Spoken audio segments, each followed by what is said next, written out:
C'est quoi ce dialogue de sourds? Il y a Eliyahu Hanavi, il a gardé la porte parce qu'il a vu que Rabbi Yossi était en train de prier à l'intérieur de la rourba. Il lui demande, mais pourquoi tu es rentré dans cette rourba? Et Rabbi Yossi lui répond, je priais. Tania, ça a été enseigné dans une Beraïta. Amar Rabbi Yossi. Rabbi Yossi enseigne. Une fois j'étais en chemin, j'étais en train de marcher dans mon chemin. Venichnasti lechurva. Je suis rentré dans une ruine. Achat mechurvot Yerushalayim. Une des ruines de Jérusalem. Leit palel. Je voulais prier. Ba Eliyahu zachor latov. Est venu Eliyahu de mémoire bénite. Veshamarli à la pétach. Et il m'a gardé l'entrée. Hachesiamti tfilati. Jusqu'à que je termine ma prière. Leachar shesiamti tfilati. Après que j'ai terminé ma prière, Amarli, il m'a dit Shalom alecha Rabbi. Que la paix soit sur toi, mon maître. Incroyable. Et Eliyahu Hanavi qui dit sur Rabbi Yossi paix sur toi, mon maître. Va Martilo, je lui ai répondu Shalom alecha Rabbi. La paix sur toi, mon maître, ou Mori et mon enseignant. Alors, c'est quoi l'histoire? On reprend l'histoire. Il y a Rabbi Yossi, il est en chemin. Il est en chemin, il veut prier. Pour prier, il est rentré dans une ruine, et on nous précise de quelle ruine? Une des ruines de la destruction, enfin, une des ruines de Jérusalem. Et pendant qu'il prie, il y a Eliyahu Hanavi qui garde la porte. On a Eliyahu Hanavi qui se tient à la porte et qui garde la porte pour Rabbi Yossi. Il termine sa prière, il dit que la paix soit sur toi, Rabbi.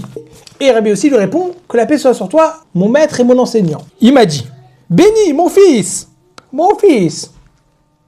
Non, je ne crois pas qu'il ait dit comme ça. Mipnema nichnasta lachurbazu. Il lui demande, mais pourquoi tu es rentré dans cette ruine? À Marchilo, je lui ai répondu, Leit palel, pour prier. C'est quoi cette discussion-là, ce dialogue de sourds? Il y a Eliyahu Hanavi, il a gardé la porte parce qu'il a vu que Rabbi Yossi était en train de prier à l'intérieur de la rourba. Il lui demande, mais pourquoi tu es rentré dans cette rourba? Et Rabbi Yossi lui répond, je priais. Quoi, mais il sait pas?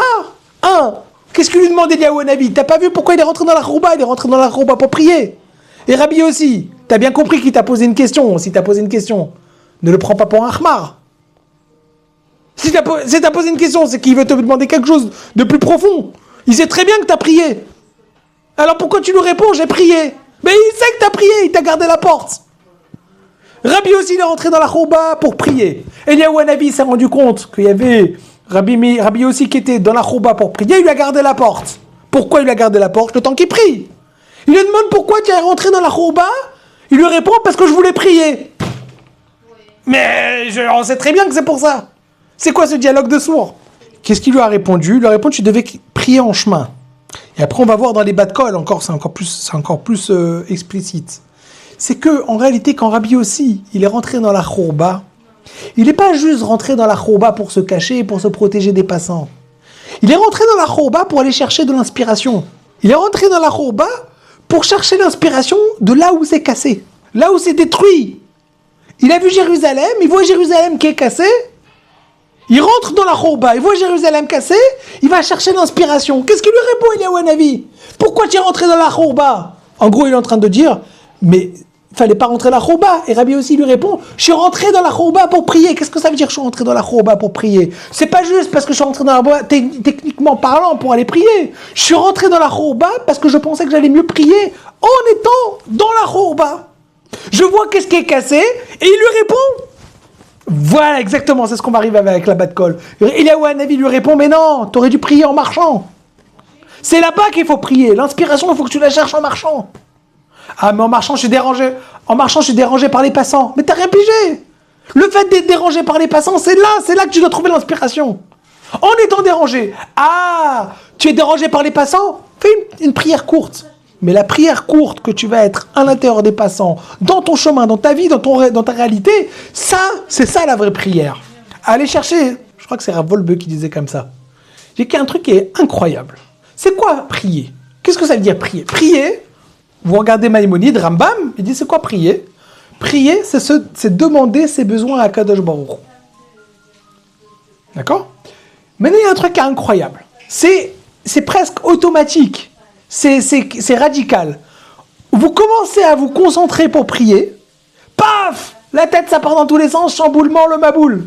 Ah, attendez, qu'est-ce que je dois faire? Ah, mais... Ah, mince, j'ai oublié de mettre le pain dans le sac pour le sandwich de mon fils. Oh, mince, comment je peux prier? Ah, mince.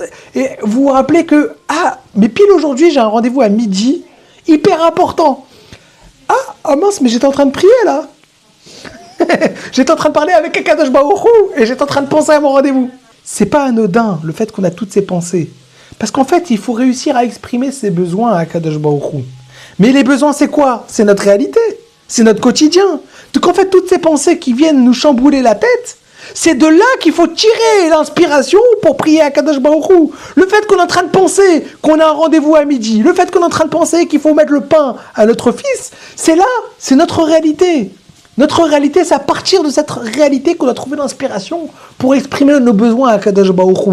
Donc en réalité, c'est pas anodin. Là, il y a Rabbi aussi, il a essayé de s'éloigner des passants pour se concentrer dans quelque chose de extraordinaire. C'est se rendre compte de combien ça manque à Kadosh Baruch Hu par le fait que l'autre truc il est cassé, etc. Et Eliyahu il dit, mais t'es déconnecté de la réalité. Va prier avec les passants. Mais les passants, ils vont me déranger. T'as rien pigé. Prie avec les passants, une petite prière. Va avec ta réalité. C'est de ta réalité à toi que tu vas trouver l'inspiration pour aller prier avec Akadosh Baruch Hu. C'est de tes pensées qui viennent te chambouler la tête que tu vas trouver l'inspiration pour demander ta part personnelle, la réalité, ta réalité à toi, tu vas la prendre et tu vas l'exprimer à Akadosh Baruch Hu. Ça, c'est une prière.